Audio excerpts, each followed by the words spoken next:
Welcome back to the Health Bridge. Dr. Pedram here with Dr. Tammy. Hi. Hello. So we're doing an episode today about why medical care is so damn expensive and why the system sucks and is broken and we're working to fix. And so you're in it kind of. I've got like 9 out of my 10 toes out of the game now. You run a vibrant clinic. Yeah. But you're not really in the traditional medicine model anymore. No, but that's where I came from. And so I know all about it, and it was my impetus to get out of it. But you know, it's so challenging because like most things, it's not completely terrible. You know, when I have a patient that needs an appendix removed, I'm so glad that there's this traditional medical model that has antibiotics and painkillers and surgeons and all that kind of stuff. But then they scurry on back to me to rebuild their gut and, you know, heal. So it's a catch-22, but I think that what we want to focus on today is the cost part of it. And, you know, I also have a different perspective, not just because I'm an MD that's board certified in naturopathic medicine, but I grew up in Canada. So, you know, when I came to America and just kept thinking, well, what do you mean I can't go to the doctor? I have to go here and here and here, and what do you mean I can't get this test? So there's a lot that's different here, and we're such a wealthy country. Yeah, but we're not wealthy in health. No. Yeah, and that's a big issue in the way the system works. Is I just spoke at a conference this weekend where they wanted me to. I spoke about corporate wellness, and then I was on this panel, and so there were some other people that were like hacking some insurance code for Medicare, talking about what they were talking about, and you could tell the doctors that were trapped. It was like Stockholm syndrome. They're like, "What was the code modifier for that thing?" And I'm like, "Get out." Stop what you're doing and understand that the middleman is ruining the game and you are tasked to help the patients, and you don't need to worry about all this noise because you're worried about billing instead of treating. And so the insurance business is lucrative. Yes. And that's what I tell my patients. I bill insurance for your blood work, but I'm not going to do anything for your billing, not anything at all. I work for you. I don't work for the insurance companies, because that is essentially, you're right, when a doctor is in that game, their first person that they're responsible to is the insurance company, not the patient. Yeah, and that's not how it used to be. In the old days, if I were sick, I'd come into your clinic, which was a hut, and I didn't have money, I'd give you a chicken, right? Yeah, but it was a transaction between the two of us, and now the middleman's in there, and they're just like messing things up. And how crazy is it that an organization or company exists for profit? So their entire motivation is to not pay for the services for which that they exist. That's insane. And then the money they hold, they invest on Wall Street, and they use those funds that should be going to you and should be going back into care for the patient who's the customer on the stock market. And so it's created this situation where then everything around it, like, what is it, $37 for an aspirin in a hospital? I mean, they bill these astronomical amounts of money for things in pharma and procedural-based medicine because costs keep going up, and you know, you need an admin over here, you need like 6 billers over here. Everyone's trying to chase the money. And guess who's paying the money? The customer. And it's also because they can. So I have a really black and white example. If you were to come to my clinic and I ordered a full panel to look at all your hormones and everything as a baseline, and you went and your insurance company, we put the X bill insurance, the insurance company would be billed about $2,000. Now, if you say, I'm not going to do insurance, I have a high deductible, or I don't have insurance, or whatever reason, that exact same test, if you pay cash to the same lab for the same tests, will be about $360. And you know they're still profitable. Yep. $2,000 versus $360, exact same test from the same lab, but they're charging the insurance companies $2,000 because they can. Yep. I actually have a series of tests that I do, and I tell my patients, I say, listen, here's the cash price, a couple $100. Now, we could run this through your insurance, but what has happened in the past is your insurance will cover a portion and your copay, what your patient payment, your responsibility will be more than the $200 that you would pay cash. Yeah. Welcome to a system that sucks. Yeah, it's crazy. Yeah, and so how does one navigate a system like this? Because look, I mean, we get sick, right? Things happen. Like we need to go to our doctor for certain things. So you get hit by a truck, the ambulance shows up, you go to the ER, big stitches, big problems. Emergency medicine is really important, right? Yeah. But we know that lifestyle is the crux of what the problem is here, and that's just diabetes, heart disease, all the stuff that leads to chronic illness. Yeah, and that's where the true bleed of finances is in medicine. I mean, those diabetics, those patients on 4 or 5 high blood pressure medications, those people who are on all these medications after a heart attack, that's a lot of the bleed. But it's so hard. I know that a lot of people get really frustrated, and I feel like I'm caught in the middle. Here I am, an MD, I'm trying to bill insurance for blood tests whenever I can so that people can continue to afford to come to me. Guess what I used to have to code? Well, I used to have to memorize and fit all these different ICD-9 codes to match reasons that counted to the insurance company for why I was ordering these tests, conditions. Mm-hmm. Well, it's all changed now. Yep. It's ICD-10. Yep. So I am literally up at 10 o'clock at night researching brand new ICD-10 codes to try and fit in with why I want to test. And I have to prove that I want these tests and have a reason to order these tests. My 13 years of education isn't enough. No. I'm not allowed to be a doctor. I know a lot of doctors, I was just at this conference, who are panicking because the industry now decides that you have to learn the language of coding and change everything. And a lot of doctors are thinking, if anything goes wrong and they hold up my cash flow for 2-3 months, I'm out of business. Yeah. So one of the things that's happening that I wanted to discuss here, which I find to be borderline criminal, is hospital systems are now going into the communities and gobbling up internal medicine and family practices and saying, no, we'll buy it, we'll keep you on, we'll give you a little bit of money, and now you... And it's so much easier, we'll do everything for you. Yeah, don't worry about money. Yeah. Right? Don't worry about money. When a middleman comes and says, don't worry about money, means that you don't worry about it because I'm going to take it. And now every doctor I know, all they do is worry about money. Yeah. So they say, oh, don't worry, we got the money. Now the doctor has sold, they might have gotten $100,000 in their pocket. The hospital owns it. And then some hospital dude comes in and says, hey, these 20 charts that we now own that were your patients last week, why aren't you sending these to the cardiology department? These ones here need to go to nephrology, and you're not pushing procedures enough. So push the fish, right? And it's become this thing where the hospitals are trying to suck procedures out of the practices, and all the doctors are like, hey, wait a minute. Well, and your appointments are actually reduced because the numbers. So talking to a patient is the lowest pay. If you spend time with a patient just talking, that's the least profitable appointment ever. Yeah. If I stick a needle in you, it's more profitable. If I do any procedure or refer you, it's a much better deal for the insurance company. When I owned my 3 practices, I had a medical group, and my overhead kept swelling. Why? Because the law requires me to have, an assistant for this person, an MA here, a line of sight assistant for. It's just like you have to grow into it. And then suddenly, it didn't make sense to just talk to people about health and lifestyle.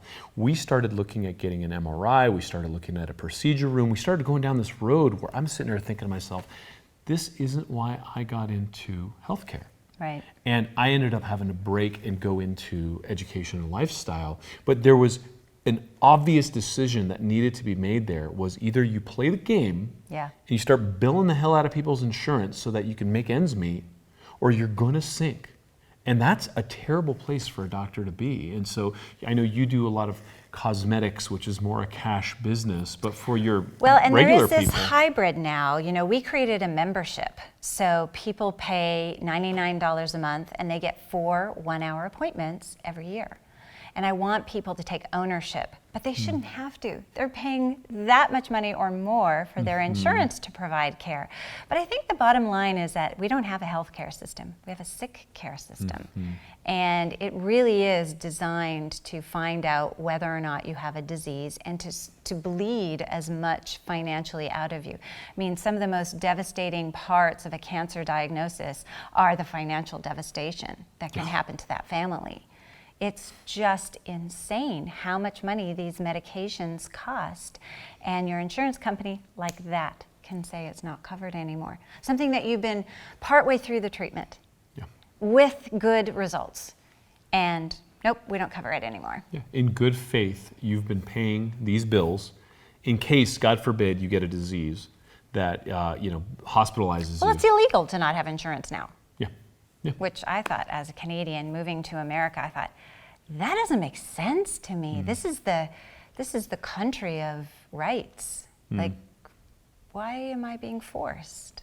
It's It was a crazy. concession that was made so that more people come into the system, so that Obamacare would pencil out and work. And there's a lot of things kind of collapsing around that.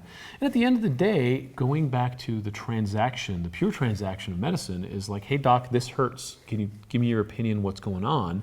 You sit down, we talk. There's not 9 middlemen, so you don't need to charge me a fortune because the money's going directly to you. And so I know a lot of docs that are going into concierge, like you're talking about, subscription-based or just fee-for-service type of consultation stuff, and so you'd go deal with insurance, right?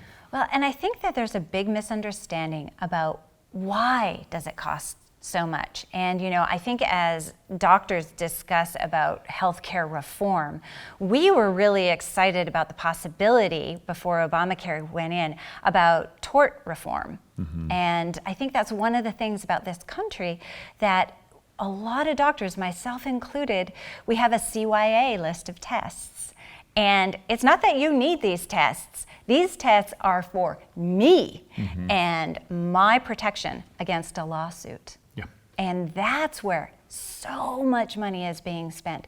Not everybody needs a CAT scan. There are literally 10s and 20s of countries that don't use the level of diagnostic tools, and they have lifespans that exceed ours in the United States. Let's unpack that a little bit, because something comes up, and so you have this kind of onus to go through this algorithm. And God forbid you missed something. They'd be like, well, did you order a CAT scan here? And you didn't, then they're gonna say, well, this doctor was liable because they obviously didn't spend all the money. And most of the time, based on your clinical experience, you're like, look, it was just a minor concussion, you're fine, right? And so that's where sensible medicine and sensible decision-making comes in. But in our system, the lawyers and the insurance guys have crowded it out, so they're controlling the message instead of the doctors, which really makes it a challenge. Well, and it's worse than you think. So I can make a decision based on a very good clinical trial to not order a CAT scan after, a kid gets bumped by a baseball, and go, okay, no loss of consciousness, all this great study that goes through all of these and says when you should and shouldn't order a CAT scan. And so I can base my decision based on evidence-based medicine and research. But if I ever was to be brought in front of a court, I would not be judged based on research. I would be based on standard of care.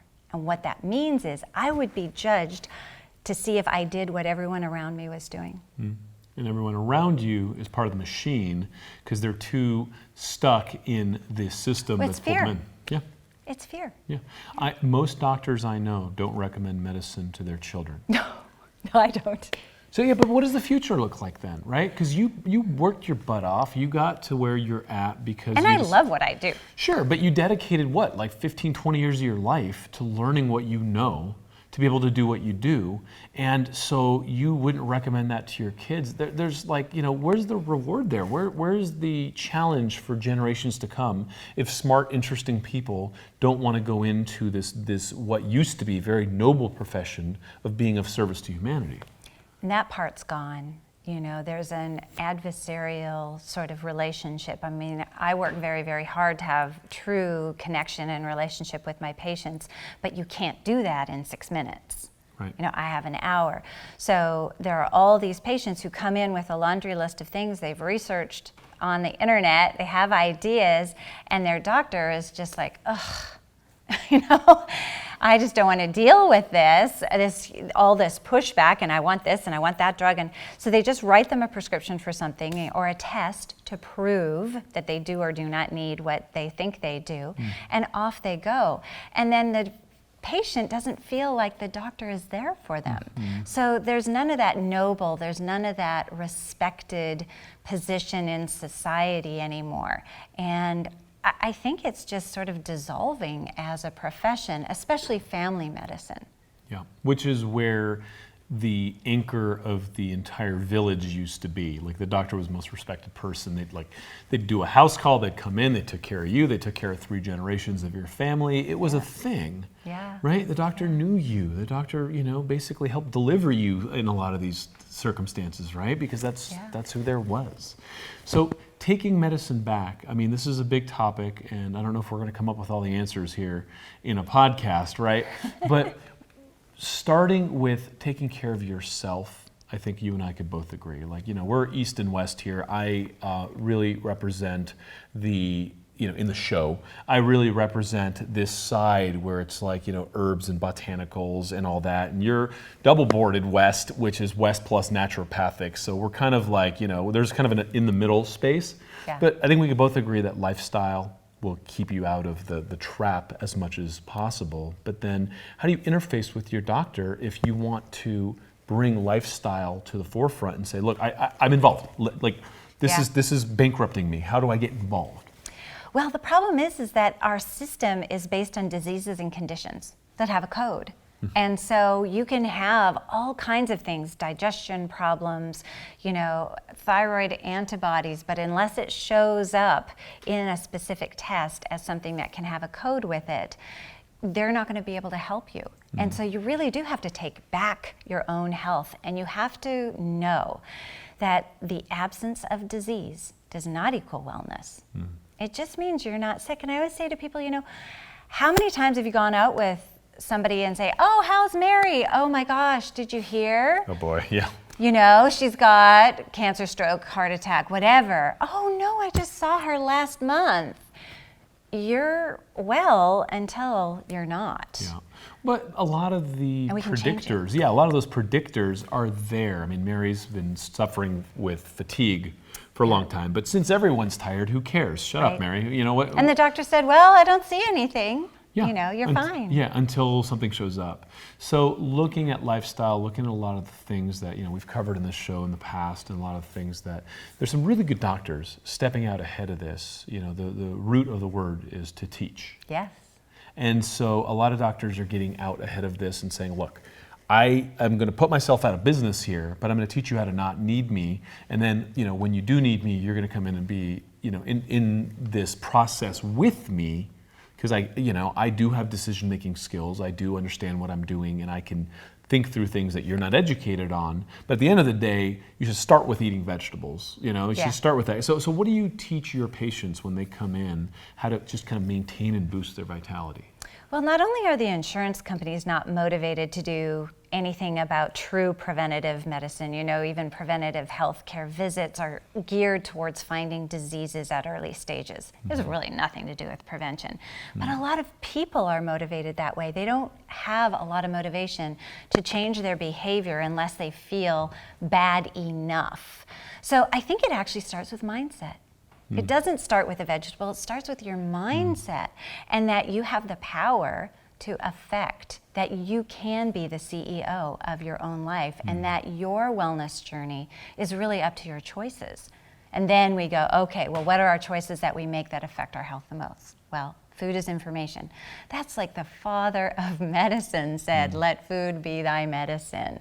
So we need to remember that what goes in our mouth isn't neutral. It's either going to hurt or harm. There's nothing in between. So to take that back and to start cooking with our families and eating nutrient-dense food and eating food your great-grandmother could recognize. Those bars, they might be great in a pinch when you're at the airport, but they're not real food. Right. And then the other part is sitting all day. Oh my gosh. We do that too often, and so it shuts off the circulation of the legs, which doesn't help your brain with your detox pathways, and also just the energy levels. Everything shuts down, and then our metabolic rate goes down. We start storing calories in the form of Increased fat. risk of stroke, even if you worked out at the end of the day. Yeah, so you got to move it. And then one of the big ones for me has always been stress management. Like, you talk about this a lot. It's just like the hygiene of mental awareness, of understanding where you're at and how out of sync you are with the moment. And so we have tons of meditation and stress management assets at well.org, and I know you've done a bunch too over on, give your URL, by the way. drtammy.com. drtammy.com. We all have so many websites. I want to make sure we I get the right know. one. And so the tools are only as good as your ability to use them, though. Yeah. So if you have 50 meditation tracks in your phone and you've never tried one, guess what? You're still not going to be able to do meditation, right? So you got to use this stuff. But boy, does it work! Wow. I say to my patients, I wish I could charge you $2,000 for this meditation, because this is truly the most powerful thing I'm talking about. And maybe you would pay attention if you paid that much to it. But, I almost beg them, please, that gets me back to something that, maybe one day we'll organize, and that's to have a retreat, because it's really about getting out of your day-to-day rat race. That gerbil in the hamster wheel, and making time. But use the tools that you have. Put it in your phone as an appointment, because it matters. And you would never think of going days and days without brushing your teeth. Some people do. Oh. Yeah, some people do. My wife's a dentist. And we know the damage that causes. That bacteria has been linked to heart attacks and heart disease. We're now finding that oral bacteria is involved in depression. It causes damage. Well, so does the gook that stress leaves all over your cells. And that's what meditation is. It's just brushing and flossing and cleaning your cells. And you should feel that need to cleanse your cells, because some of us can't reduce our stress. No. Well, look, life will constantly be firing bullets at you. And if you're going to have a stress-free life, usually it means you're dead. Because I don't care if you're in the Bahamas, you're going to find something to be pissed off about. So it's not about eradicating stress, it's about understanding your stress response and learning how to just be more resilient, which is, I could go on for days. I wrote a whole book on this. It's because I think meditation has been taught wrong, and our understanding of meditation has been fundamentally flawed here in the West. Sleep, it's a thing. It's a huge thing. And you live in a place where, it's funny, you were telling me last night where you love it freezing in the room. Yes. And you put on a big blanket and you sleep so much better. Yeah. What does that do? What does that do physiologically to help bring the brain down? When you're cooler, what is it? And we do know, studies do show that you do sleep better in a cooler room. And we were just not moving around. You're not designed to have everything firing. Everything goes down to a slower metabolic rate. And it shifts into that, okay, I'm going to go heal. I'm going to go repair. I'm going to go do that brainwash. I'm going to go do that detox. All of those things are going to happen. But it can't be done when it's go, go, go, go, go. Yeah. So it has to shift gears. But sleep hygiene is so important. And it's not about going to bed clean and having a shower. It's about that routine. And anybody who has kids knows that you do these things in a row. You have the bath, and then you brush the teeth, and you read the story, and they're yawning and rubbing their eyes, and their bodies realize that it's bedtime. We're not much different. Yep. We need to have that routine, and I love using essential oils. Find something that smells wonderful. Lavender is pretty powerful with regard to helping you go to sleep. So find a great essential oil and spray your pillow and have that as part of it. It's great for kids, because when you travel, it always smells like home. I love that. So rituals to sleep.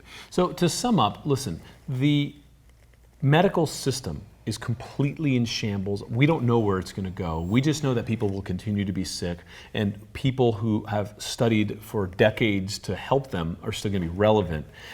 Personally, I'd like to see the middlemen just go away and have a pure transaction between doctor and patient again. I'd love some organic eggs as a payment. I really would. Totally. And you'd accept that, right? Oh, yeah. Oh, Why yeah. not? Why not barter? So we would love to hear from you what your challenges have been with the medical system and what you think might be a solution. This is an open conversation that we would like to stoke from here. Yeah. And let's work together to find a solution. We're going to bring really smart people who are part of this conversation in, but this isn't working. And we've been in the system long enough to know that it ain't good. And it's time to start fixing it. And there's some really interesting ways that people are proposing. We're going to start bringing them to you, but we want to hear back from you and your experiences, and let us know what's been working in your community and what you've seen working around the world. What do you say? Yeah, because this isn't a podcast. This is a problem. Yeah. And we are literally spending all of our energies and our education and our passion and our creativity to finding solutions. And we need your help. We need to know what you're struggling with, and we need to know how we can create a movement, because it's not going to be from the insurance companies. No. It's got to be from us. Yeah, and the thing is, it's not even going to be from the doctors, because the doctors are too browbeaten by the insurance companies to have the energy to do it. Fear-filled. Oh my goodness! So we're looking for it. We're here to finish this and finish it in a right way, which is this conversation is for you and your children's children. The broken system doesn't work, and we're here to solve it. In the interim, diet, exercise, sleep, and mindset make it so that you don't need to pull into that bay. Help yourself not fall into the trap, and let's figure out how we can fix medicine together. Dr. Pedram, Dr. Tammy, Health Bridge, we'll look forward to hearing from you.